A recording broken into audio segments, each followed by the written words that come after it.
privilegio estar con ustedes en esta mañana. ¿Qué esperaríamos como ministros de la iglesia? Pues yo creo que lo que esperaríamos sobre todas las cosas es su apoyo junto con las visitas que van a traer a la campaña.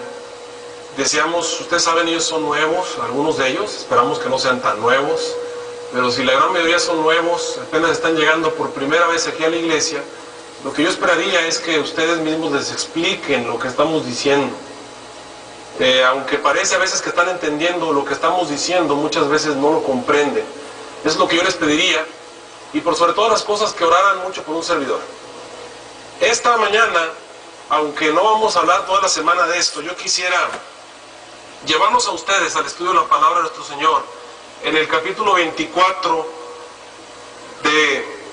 del Evangelio según San Mateo. Ubíquense todos en San Mateo capítulo 24.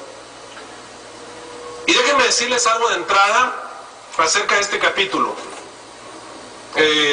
Antes de empezar, quisiera decirles que ya me avisaron, ya me dijeron que tuviera cuidado con de las profecías. Ustedes saben, ya me han tenido aquí 2 semanas. Ya saben que yo veo la profecía un poquito diferente a como la gran mayoría lo ve. Algunas cosas son distintas a lo que algunos han explicado. Trato de basarme todo lo que es la espíritu profecía y tanto de la Biblia, que sea prácticamente de acuerdo a lo que creemos como iglesia adventista. Pero esta semana no vamos a hablar, no meter en esos puntos difíciles, para que estén tranquilos. No nos vamos a meter en complicaciones ni asuntos teológicos, así lo esperamos. Lo que sí vamos a tratar de mostrarles es a través de la profecía llevar a las visitas y a ustedes mismos a la idea de que el Señor Jesús está pronto a venir a este planeta, que el conflicto está a punto de terminar, que nosotros tenemos que tomar una determinación de qué lado estamos, que llegue en nuestra mente a tomar finalmente la decisión de unirnos al Señor Jesús. Me he propuesto esta semana, con la ayuda del Señor, mostrarle a las personas que vengan a esta iglesia quién es la iglesia verdadera, el tiempo del fin, un tiempo en el que no se sabe quién es la iglesia verdadera. Hay demasiadas iglesias, demasiados movimientos cristianos que ellos pueden identificarnos. A ver, ahí está. Vamos a tratar de no ofenderlos, tratamos de hacerlo todo de la manera más clara y al mismo tiempo más decente posible. Así que voy a pedirles que oren mucho por un servidor al respecto. San Mateo 24 es el capítulo de los eventos finales por excelencia. Si yo les preguntara esta mañana, ¿cuántos de ustedes han escuchado algún sermón de San Mateo 24? Estoy seguro que la gran mayoría me diría, pastor, no he escuchado uno, he escuchado 3 o 4. La gran mayoría de los que estamos aquí hemos oído por lo menos un sermón de San Mateo 24, o por lo menos una vez nos han llevado a leer alguna parte de esta profecía. San Mateo 24, hay un versículo ahí que todos nos sabemos de memoria, San Mateo 24, 14, que dice: y será predicado a todas, y entonces, ya ven que sí, la gran mayoría de los que estamos aquí no lo sabemos de memoria, lo hemos leído, lo hemos repasado, lo tenemos ya en la cabeza, es parte de la información adventista. Los que han pasado por los clubes de aventureros, conquistadores, guías mayores, o han tenido líderes juveniles o cualquier otro aspecto, este versículo se lo han tenido que aprender. San Mateo 24 es el sermón profético de nuestro Señor Jesucristo. ¿Por qué los quiero llevar a San Mateo 24? Bueno, mire, déjenme decirles que como pastor adventista he tenido la oportunidad de encontrarme en este capítulo muchas veces. Algunos de ustedes que me conocen de tiempo atrás sabrán que mi padre es pastor y mi abuelo fue pastor también, pastores adventistas también de tiempo allá en México. Y al vivir y al crecer en la iglesia, yo noté algo acerca de este capítulo. Lo que yo noté es que tenemos una inconsistencia como predicadores de este capítulo, una inconsistencia. Dentro de los cánones de la interpretación bíblica hay algo que nos dice que nosotros tenemos que ser fieles al contexto en el cual se dicen las cosas. Contexto tanto histórico como el contexto textual, así inmediatamente lo que está arriba del texto. Y hemos tenido cierta inconsistencia en este capítulo. Ahora les voy a explicar en qué consiste la inconsistencia, válgame la redundancia. Esto es así porque generalmente tomamos un versículo del final y lo aplicamos a algún evento del tiempo del fin. Y tomamos un versículo de un poquito más adelante y lo aplicamos a un evento del tiempo del fin. Y cuando leemos el capítulo, de pronto nos encontramos eventos que están más cercanos a la venida de Cristo antes, y encontramos unos que vemos más atrás de la venida de Cristo después. Y como que no están en orden, y nosotros somos los que hemos desordenado el capítulo. Yo les voy a compartir algo que yo creo. Un día por ahí se me ocurrió tomar el Evangelio según San Mateo 24, y ir a lo más sencillo, lo más obvio. Lo más obvio sería leer San Mateo 24 en orden cronológico. ¿A qué me refiero cronológico? Así como está, sin pensar que un versículo más adelante lo aplicamos al fin, sin pensar que otro versículo más acá lo aplicamos. Miren, les voy a poner un ejemplo para que todos ustedes entiendan. Ubíquense todos en San Mateo 24. San Mateo 24, versículo 29. ¿Estamos hablando de qué versículo dije? El 29, fíjense. Y ustedes me van a decir si no. Recuerden que este no es parte del evangelismo. Este es un sermón para ustedes, los miembros de iglesia. Miren lo que dice San Mateo 24, 29. Dice: e inmediatamente después de la tribulación de aquellos días, el sol se oscurecerá, y la luna no dará su resplandor, y las estrellas caerán del cielo, y las potencias de los cielos serán conmovidas. Pregunto, ese versículo, ¿a qué lo aplicamos como miembros de la Iglesia Adventista? A ver si estamos de acuerdo. ¿A qué lo aplicamos? ¿Eso está en el futuro o ya pasó? A ver, ya escuché aquí, ya hay un grupo que dice que ya pasó y otros que dicen que está en el futuro. Bueno, miren, vamos a ser honestos. Nosotros sabemos que este versículo lo hemos aplicado ya en mucho tiempo, durante muchos años, a las señales que ya ocurrieron en el pasado. El día oscuro de 1780, cuando se oscurece el sol, la caída de las estrellas de 1833, el terremoto de Lisboa de 1755, ¿de acuerdo? Lo vemos en el pasado. Ahora, vamos atrás. Ustedes van a leer ahora un versículo anterior, es decir, vamos a leer el 20. ¿Cuántos versículos antes del que acabamos de leer? 9 versículos, vamos a leer el 20. Dice: orad pues que vuestra huida no sea en invierno ni en día de reposo. ¿Eso en dónde está? ¿En el pasado o en el futuro? ¿En dónde está? ¿En el pasado o en el futuro? Aquí sí estamos todos de acuerdo, todos estamos de acuerdo que está en el futuro. A ver, espérenme.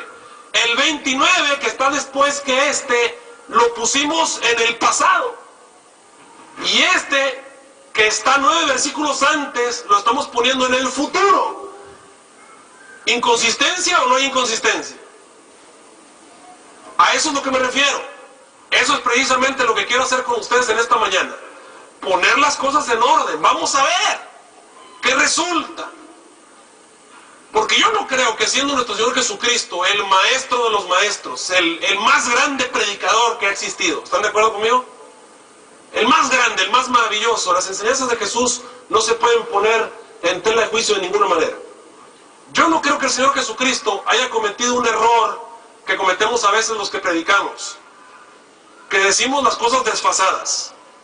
Revolvemos a los miembros de iglesia presentándoles unas cosas del pasado, de pronto las enviamos al futuro, y luego ahora que me acuerdo, me regreso. Eso no creo que Jesús lo hiciera. Yo creo que Jesús habló en orden, y Jesús llevaba un orden. Nosotros, los que leemos e interpretamos este capítulo, somos los que hemos desfasado. Somos los que hemos agarrado un versículo y lo aplicamos a cierta cosa, y agarramos otro versículo y lo aplicamos a otra cosa. Nosotros somos los que hemos hecho esa inconsistencia. ¿Qué pasaría si leyéramos San Mateo 24 en orden? Que fuéramos aplicando los eventos así como se nos van presentando en la historia, los fuéramos aplicando en orden. Bueno, yo les voy a predecir lo que va a ocurrir. Cuando nosotros aplicamos San Mateo 24, miren lo que les voy a decir. Cuando nosotros aplicamos San Mateo 24 en orden, se presenta delante de nosotros un gran evento del que no hemos hablado nunca.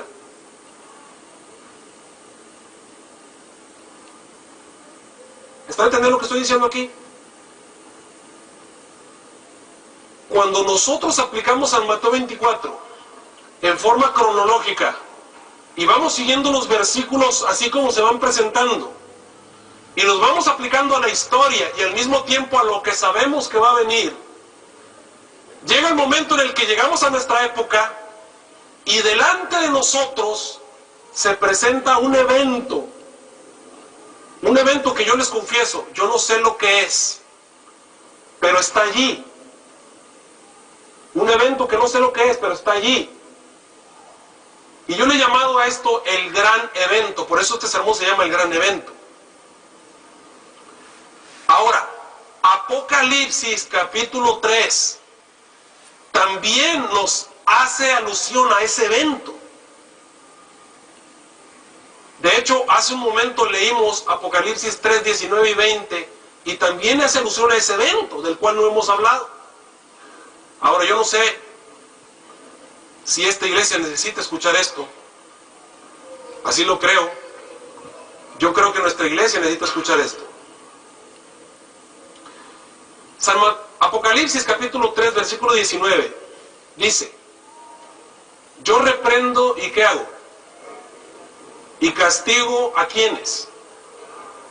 Bueno, vamos a hacer una pausa. Lo primero que tenemos que saber es que Jesús ama a esta iglesia. Jesús nos ama. Ahora, si Jesús nos ama, ¿qué es lo que puede hacer con nosotros? Reprender y ¿qué? ¿A cuántos de ustedes les gusta que los reprendan y los castiguen? Vamos a irnos atrás, cuando éramos pequeñitos, cuando éramos unos niños. ¿Se acuerdan cuando éramos unos niños y nos portábamos mal?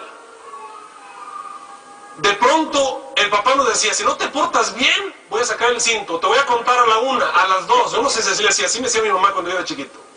Cuando yo hacía algo malo, mi mamá decía: a la 1, a las 2. Y yo inmediatamente ya sabía que al llegar a las 3 sacaba el cinto y me tenía que dar. Aquí en Estados Unidos ahora el gobierno se ha metido con eso y ya no podemos muy bien hacerlo. Pero la Biblia dice que la vara endereza al muchacho. ¿A cuántos de ustedes les tocó en nuestros países de Latinoamérica que nuestros padres sacaran alguna vez la vara o el cinto? A ver, ¿a cuántos les tocó alguna vez? Entonces ustedes saben de qué estoy hablando. Ustedes saben de qué estoy hablando. Ahora, les pregunto, ¿era una injusticia? ¿Era una injusticia que sus padres sacaran la vara?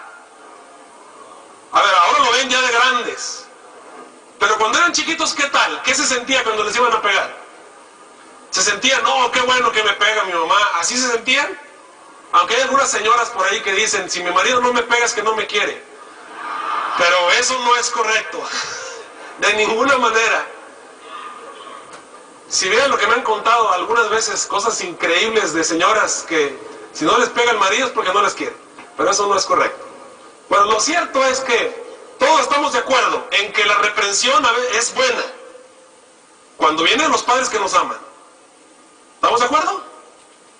Bueno, aquí dice que el Señor Jesús nos ama y que Él está dispuesto a hacer con nosotros algo si nosotros no entramos en razón. ¿Qué es lo que está dispuesto a hacer con nosotros si no entramos en razón? A castigarnos y a reprendernos. Ahora les voy a preguntar: ¿la iglesia adventista del séptimo día tiene alguna misión que cumplir? ¿Sí o no? ¿La iglesia adventista del séptimo día ya cumplió con esa misión? ¿Sí o no? ¿Y hasta cuándo va a cumplir con esa misión? ¿Qué está esperando la iglesia adventista para cumplir con esa misión? La misión de la iglesia adventista se resume ahí en San Mateo 24:14: y será predicado el evangelio del reino por testimonio de todos los gentiles. Y entonces, ¿qué cosa va a venir? Tenemos que predicar, ¿estamos de acuerdo? tenemos que llevar el evangelio, ¿estamos de acuerdo? Esa es nuestra misión. Ahora, ¿podemos nosotros como iglesia predicar el evangelio a todo el mundo en esta generación?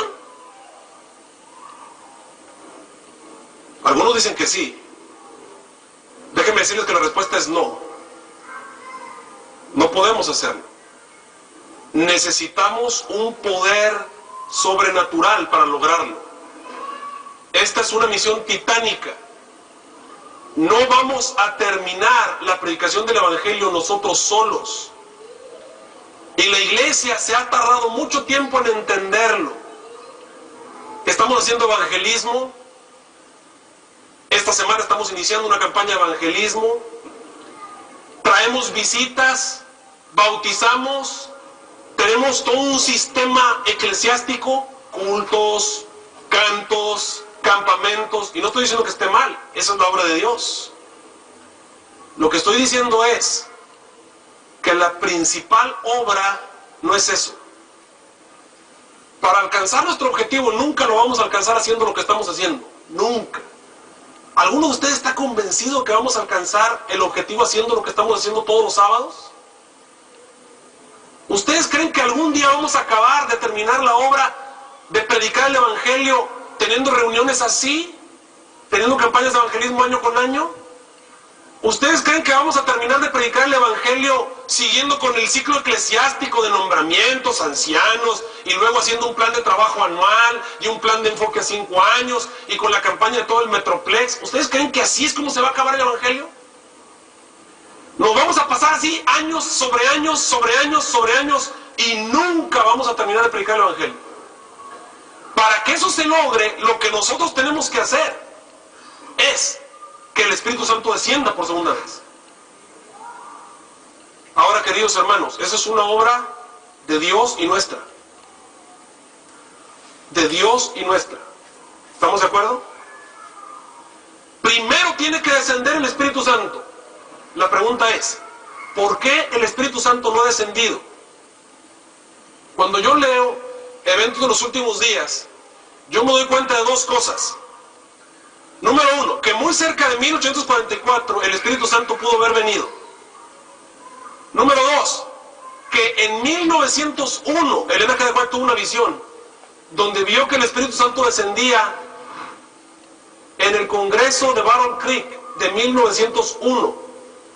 Solamente que ella tuvo la visión en 1903. Y en 1903 a ella se la llevan en el pasado y le dicen, mira, esto es lo que pudo haber sucedido. Pero no sucedió, porque la iglesia no quiso. En 1901 el Espíritu Santo pudo haber venido, eso está allí. Y si yo creo un poquito en el Elena G. de White, yo no puedo negar que eso está allí. Entonces, si el Espíritu Santo no ha descendido, no es asunto de Dios, es más bien problema nuestro. Y nosotros necesitamos el Espíritu Santo para completar la misión. ¿Por qué el Señor entonces no puede enviarlo? Pues porque nosotros no entramos en razón. Y si nosotros no entramos en razón, nos estamos portando mal. Y si nos estamos portando mal, ¿qué tiene que hacer Dios con nosotros? Señores, hay un gran evento delante de nosotros. Hay un gran evento delante de nosotros. Un gran evento que representa una reprensión para esta iglesia. Vamos a verlo, San Mateo 24. Ubíquense todos en San Mateo 24.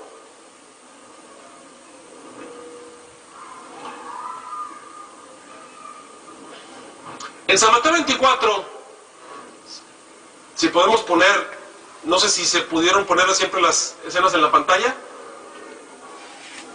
Bueno, San Mateo 24, versículo 1, ubíquense todos ahí. Dice, cuando Jesús salió del templo y se iba, se acercaron sus discípulos para mostrarle los edificios del templo.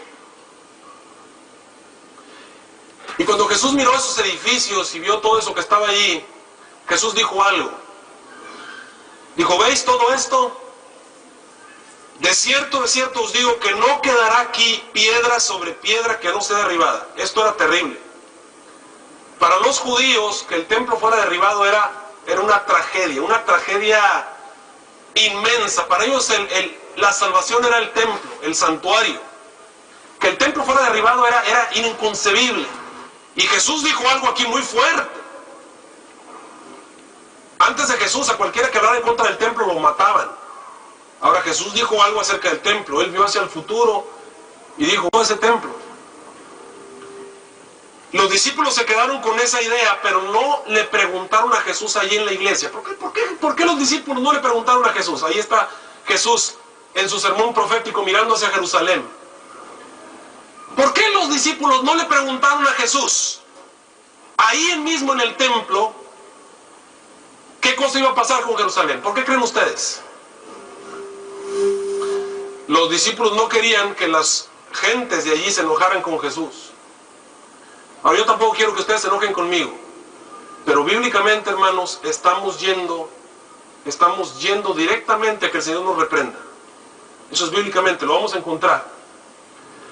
Cuando Jesús estaba por ahí en el monte de las Olivas, los discípulos se acercan y le hacen una pregunta doble. Avanzamos a la siguiente, por favor. Dice, versículo 3, ¿cuándo serán estas cosas? Número 1, y en la segunda pregunta que está abajo, ¿y qué señal habrá de tu venida y del fin del mundo? Ahí están las dos preguntas. Dos preguntas muy diferentes, una de otra. Una tenía que ver con Jerusalén y otra tenía que ver con el fin del mundo. La caída de Jerusalén ya está en el pasado para nosotros. El fin del mundo está en el futuro para nosotros. ¿De acuerdo? Dos preguntas. Número 1, ¿cuándo serán estas cosas? Lo que Jesús dijo del templo, que iba a caer, no iba a quedar piedra sobre piedra. ¿Qué señal habrá de tu venida y del fin del mundo? Y entonces Jesús se pone a mirar hacia el futuro. Es como alguien que tiene que explicarle a unos niños algo muy difícil. Y de pronto Jesús extiende su mirada, pero no mirando el aire. No, Jesús mirando los eventos hacia el futuro. La mirada profética de Cristo. Él extiende su mirada hasta nuestra época, hasta su venida. Y cuando Él ve hacia el futuro, Él ve en orden cronológica, ¿me están siguiendo? Orden cronológica, los eventos tal y como van a ocurrir, uno después del otro, uno después del otro. Y Él empieza diciendo, primero viene esto, y luego viene esto, y luego viene esto. Por eso es que yo les invito a ustedes que en forma cronológica vayamos leyendo San Mateo 24, para que veamos cuál fue la forma en la que Jesús presentó cada evento, y luego veamos dónde estamos y qué viene delante de nosotros. ¿De acuerdo? Vamos a verlo. San Mateo 24, versículo 4 y 5. Respondiendo Jesús les dijo, mirad que nadie os engañe. Versículo 5. Porque vendrán muchos en mi nombre diciendo, yo soy el Cristo, y a muchos engañarán. Mirad que nadie os engañe. Vendrán muchos en mi nombre diciendo, yo soy el Cristo, y a muchos engañarán. Que aparezca todo lo que está en la pantalla, por favor. Todas las letras que están ahí, ya de una vez. Muy bien. Vamos a ubicarnos aquí. Este es el primer evento que Jesús presenta. En 2 Tesalonicenses, capítulo 2, versículos del 2 al 4, el apóstol San Pablo también dijo algo muy similar. Ahora déjenme explicarles. Cuando los discípulos empezaron a morir, las falsas doctrinas empezaron a llegar a la iglesia. Y las falsas doctrinas venían, hermanos, no venían revestidas directamente del paganismo. No, eran introducidas por personas cristianas. Entiéndanme, cristianas. Personas que venían en nombre de Cristo. Personas que decían que venían de parte de Dios. Miren lo que dice ahí en 2 Tesalonicenses. No se engañe nadie de ninguna manera, porque no vendrá, está hablando el Señor Jesús, sin que venga antes, ¿qué cosa? La apostasía. Porque no vendrá sin que venga antes la apostasía y se manifieste el hombre de pecado, el hijo de perdición, oponiéndose y levantándose contra todo lo que se llama Dios o que se adora, tanto que se siente en el templo de Dios, haciéndose parecer a Dios. Miren, hermanos, el gran engaño, porque ahí dice que iban a engañar a poquitos o a muchos. ¿A cuántos? A muchos engañará. El engaño que se llevó en pos de sí a la gran mayoría del cristianismo fue el surgimiento del papado. El surgimiento del papado en el 538. ¿Cómo vino todo eso? Pues vino de una manera increíble, tardaríamos mucho en analizar, pero se revistió de un manto de cristianismo, y con un manto de cristianismo introdujo sus falsas teorías, sus ideas acerca del cielo, sus ideas acerca de Dios, sus ideas acerca de la Biblia, sus ideas acerca de los habitantes del cielo, y llevó al mundo a una apostasía. Jesús advirtió esa apostasía, dijo: vendrán muchos en mi nombre diciendo yo soy el Cristo, y a muchos engañarán. Mirad que nadie os engañe. Avancemos. Ya nos ubicamos entonces en una época. Ahora estamos en el versículo 6. Y oiréis de guerras y rumores de guerras. Mirad que no os turbéis, porque es necesario que todo esto acontezca, pero aún no es el fin. Muy bien, veamos. Jesús dice: primero van a venir los falsos cristos, trayendo las falsas enseñanzas a la iglesia. Primero viene la apostasía. Primero viene la época en la que en nombre de Cristo meten apostasía en la iglesia. Y después de eso hay una época de guerras. Muchas guerras. Se pelean un pueblo contra otro. Bueno, hubo muchas guerras en esa época. Todas las guerras que hubo en Europa por el control, la caída del Imperio Romano, ustedes saben, las invasiones de los pueblos bárbaros, y después entre ellos mismos por territorios se casaban unos con otros. Épocas de guerras, unos contra otros. No os turbéis, es menester que todo esto acontezca, pero aún no es el fin. Vamos en orden. Ya dimos un brinco hasta la época de la Edad Media, época de guerras, conflictos. Eso Jesús no pasa por alto. Sigamos leyendo San Mateo 24, versículo 7. Y aquí Jesús cambia de tono. Estamos en el 7. Porque se levantarán nación contra nación, reino contra reino. Ahí, pausa. Otra vez está hablando de guerras, ¿de acuerdo? Pero noten cómo había hablado de guerras ya. Pero no os turbéis, todavía no es el fin. Porque va a haber una época, cuando vemos cerca del fin, que se van a levantar nación contra nación y reino contra reino. Va a haber guerras y rumores de guerras, pero va a haber una época en la que se van a levantar todas las naciones. ¿Cómo qué les suena eso? Las guerras mundiales. Las únicas guerras en las que se han levantado todos los países de la tierra en guerras, pues son la Primera y la Segunda Guerra Mundial. Noten, Jesús habló de guerras. Va a haber guerras, pero aún no es el fin. ¿Por qué? Porque va a haber una época en que se van a levantar nación contra nación y reino contra reino. Y en esa época en que se levante nación contra nación y reino contra reino, ¿qué más va a ocurrir? La siguiente, por favor. Dice, estoy en el 7. Y habrá pestes, ¿qué más? Hambres, ¿qué más? Terremotos en diferentes lugares. Y todo esto es principio de dolores. Pongan todo lo que está en la pantalla. Terremotos por los lugares. La que sigue también. Ok, vamos a ver. No, la anterior, por favor, disculpen. Mire, ahí. Queridos hermanos, ¿qué hace diferente al siglo XX de todos los siglos que alguna vez existieron? ¿Qué es lo que lo hace diferente? El siglo XX fue un siglo de terremotos. Promediamos 2000 terremotos por año. Antes de 1755, los terremotos eran prácticamente inexistentes. Después de 1755, los terremotos comenzaron a llegar, hasta que en el siglo XX, entiéndase, de 1900 al año 2000, los terremotos se hicieron tan comunes que promediamos en el planeta 2000 terremotos por año. Por año. Hay tantos terremotos que ya ni nos llaman la atención. Se nos hace algo muy común que la Tierra se mueva, pero la Tierra no tiene que moverse. Eso es algo anormal. Es una época de terremotos, y Jesús lo presenta aquí. Dice, habrá terremotos, hambres y pestes. Y Jesús dice algo. Y todo eso no es más que principio ¿de qué? De dolores. Sigamos leyendo.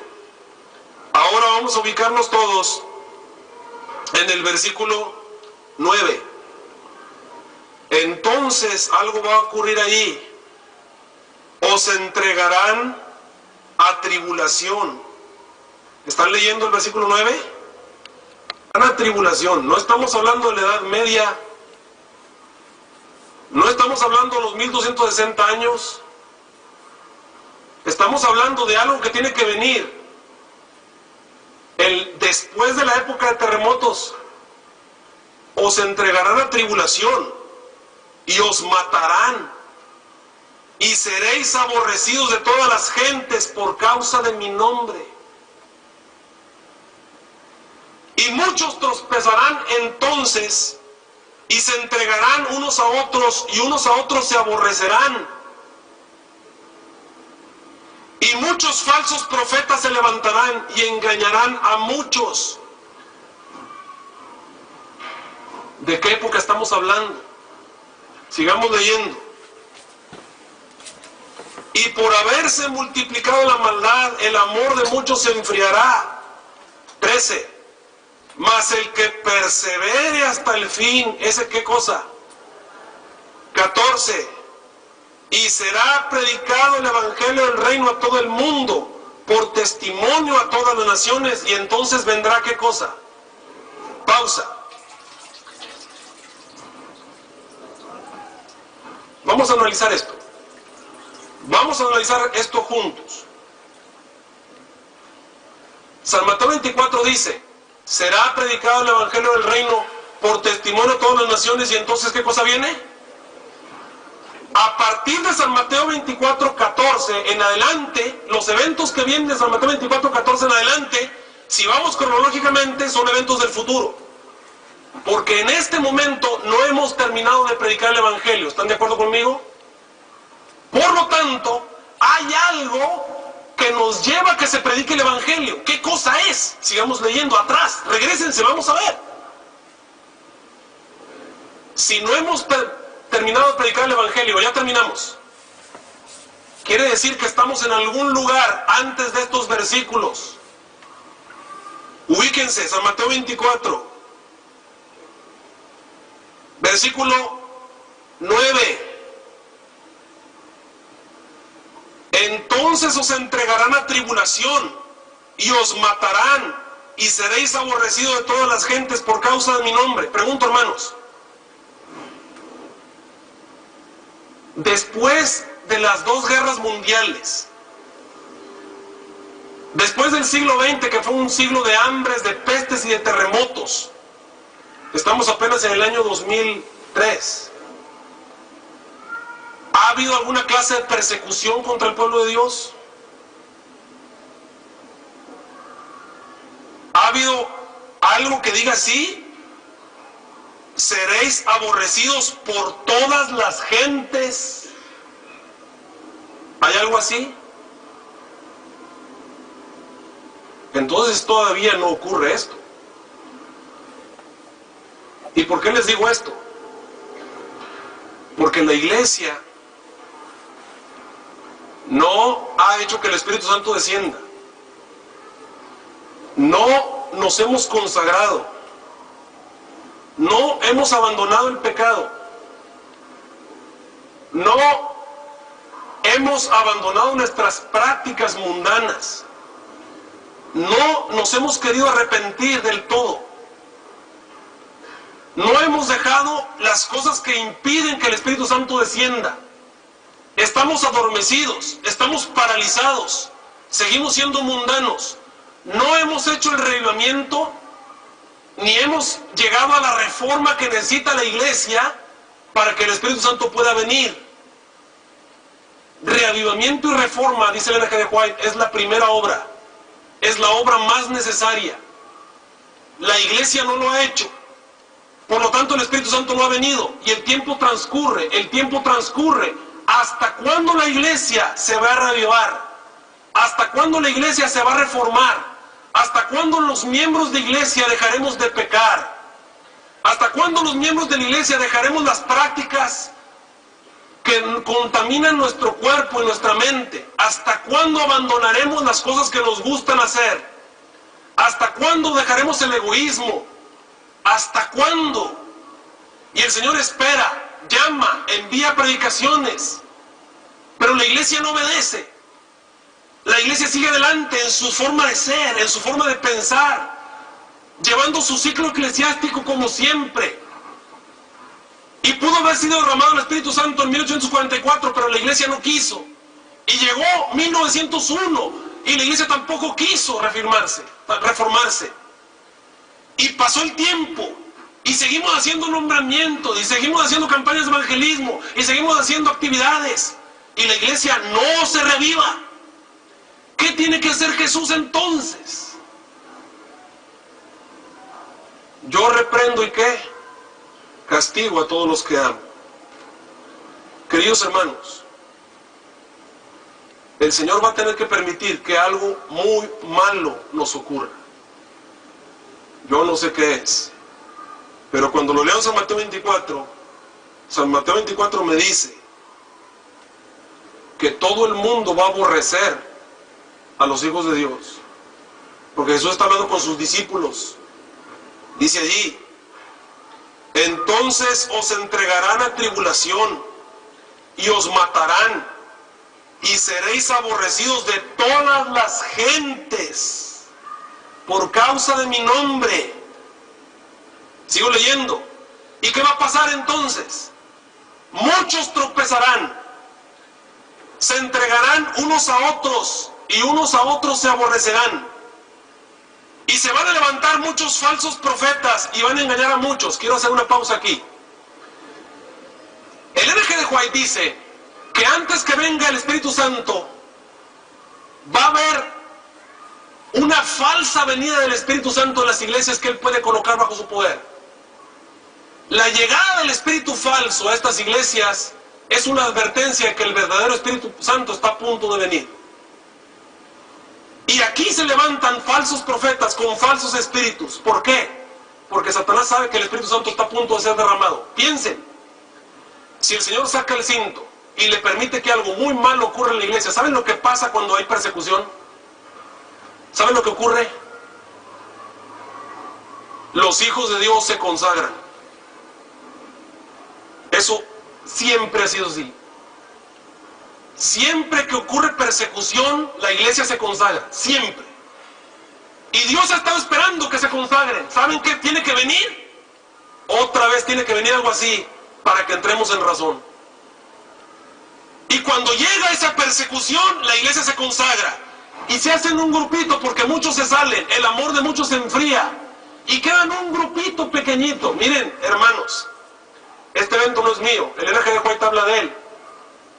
Lo menciona como parte del zarandeo. Voy a mencionarles algo aquí muy importante. Ha habido dos eventos dentro de nuestro movimiento. Dos eventos muy grandes contra los discípulos. ¿Se acuerdan ustedes cuántos recibieron a Jesús cuando Él entró a Jerusalén? ¿Cuántos lo siguieron? ¿Cuántos estaban ahí diciendo Sana, el hijo de David? ¿Cuántos eran? Eran miles. ¿Cuántos quedaron cuando Jesús fue crucificado? ¿Qué significó para los discípulos ver a Jesús crucificado? ¿Fue un golpe? Pero después de ese golpe, ellos entraron en razón y se consagraron y el Espíritu Santo vino. ¿De acuerdo? Un golpe tan duro como ese. En 1843 se bautizaron al movimiento milerita 53,000 nuevos conversos. ¿Cuántos quedaron después del chasco de 1844? Quedaron un grupito. Dice el N.G. de White que ni uno de cada 20 de cuyos nombres están escritos, es una solemne declaración, página 176 de Evento de los Últimos Días. Es una solemne declaración la que hago en la iglesia de que ni uno de cada 20 de aquellos cuyos nombres están registrados en los libros de la iglesia se haya preparado para terminar su historia terrenal y que estaría tan ciertamente sin Dios y sin esperanza en el mundo como un pecador común.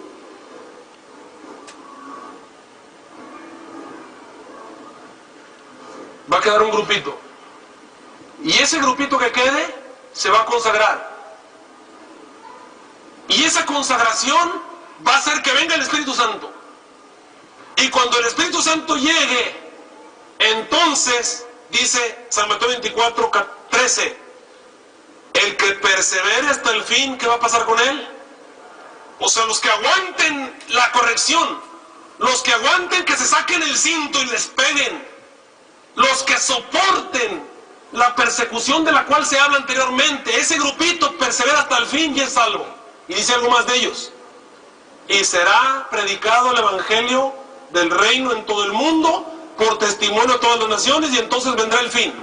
Versículo 15.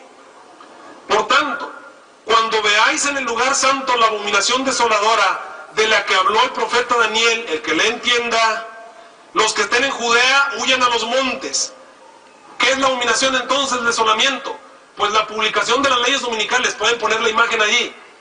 La publicación de las leyes dominicales, dice el N.G. de White, será para nosotros una amonestación. Cuando veáis esa abominación, lo que van a hacer los gobiernos, noten, ya se predicó el evangelio, ya se recibió el Espíritu Santo. ¿Qué sigue? Pues ya nada más los eventos finales. Se publica la ley dominical. ¿Y qué nos dice el N.G. de White cuando se publica la ley dominical? ¿Qué tenemos que hacer? ¿Qué tenemos que hacer? Es la señal para huir de las grandes ciudades. ¿No es cierto? ¿Qué es lo que dice que estamos haciendo aquí?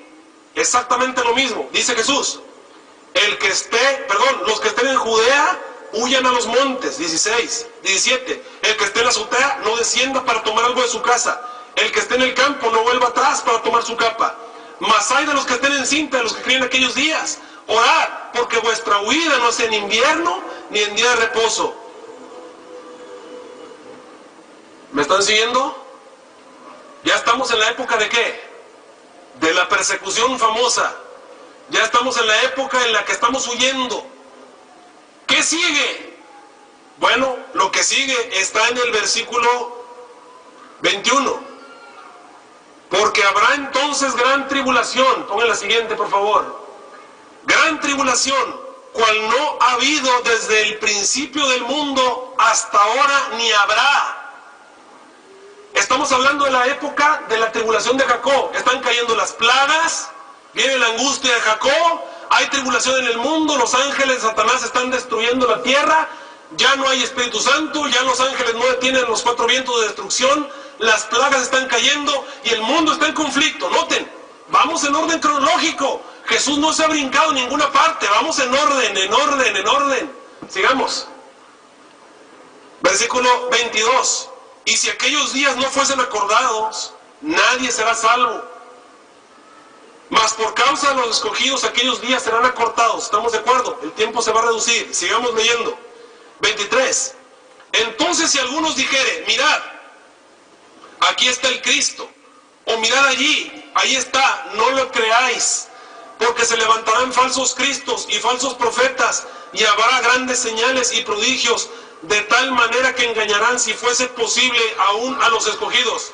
A ver, queridos hermanos, cuando leemos los eventos finales y vemos lo que se nos dice acerca del tiempo del fin, el N.G. de White nos dice claramente que el último evento, el último engaño que Satanás hace para llevar al mundo entero tras sí, es aparecerse como Cristo. Eso está, ustedes lo van a encontrar de la página 166 a la página 171 de Eventos de los Últimos Días. El acto capital dice, esto está en la página 167, que corona el gran drama del engaño es que el mismo Satanás se hace pasar por Cristo. Y esto ocurre después del final del tiempo de gracia. Satanás empieza a parecerse como Cristo aquí, como Cristo allá. La aparición de los anticristos es para nosotros una señal. Vean lo que Jesús dice: así os lo he dicho antes.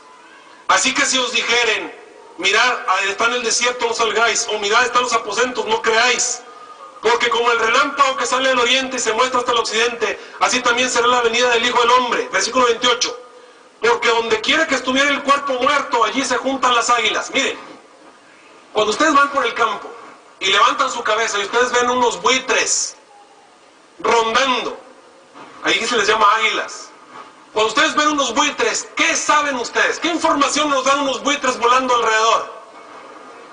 Que hay un cuerpo muerto. Cuando nosotros, por allá donde estemos escondidos, escuchemos que andan anticristos levantándose, que Cristo está allá, que Cristo está allá, es para nosotros una señal. Así como los buitres nos dicen que hay un cuerpo muerto, los anticristos volando nos indican que el Señor Jesús está a punto de venir por segunda vez.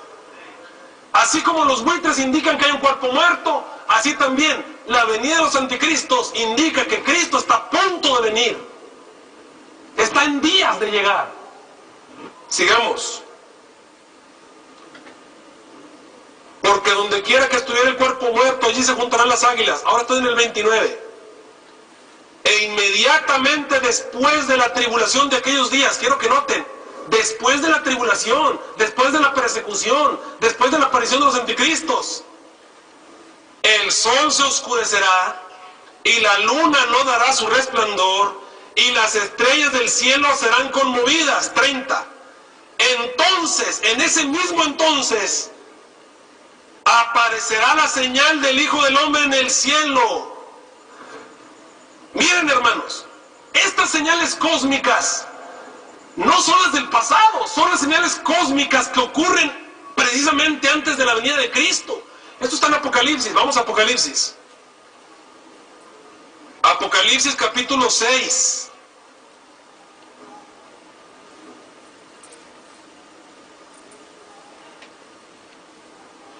Apocalipsis capítulo 6.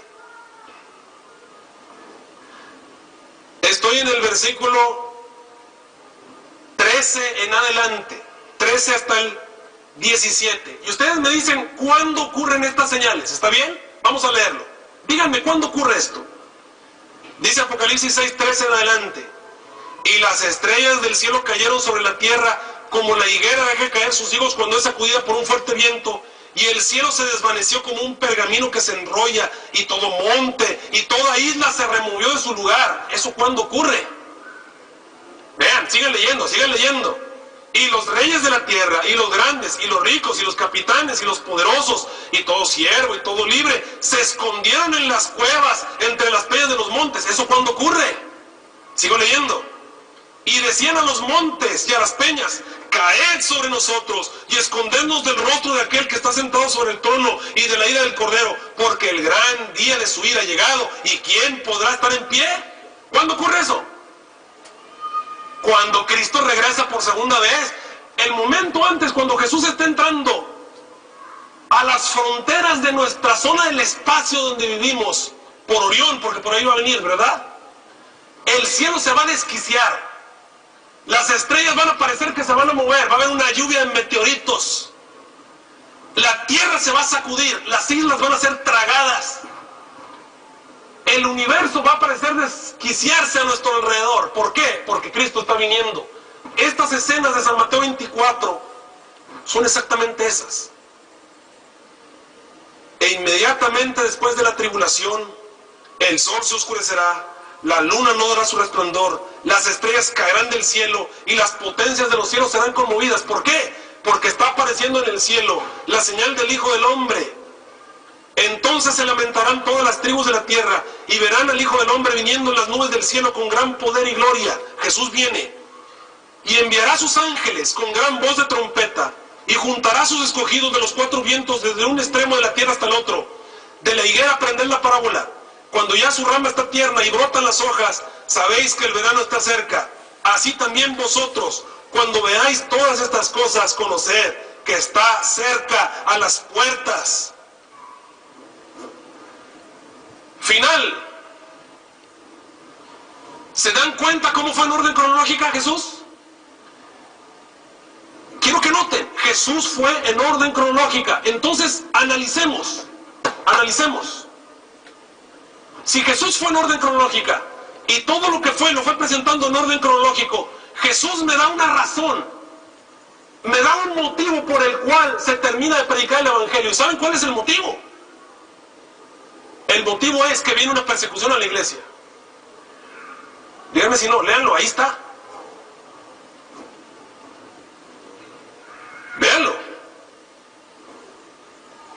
San Mateo 24:9.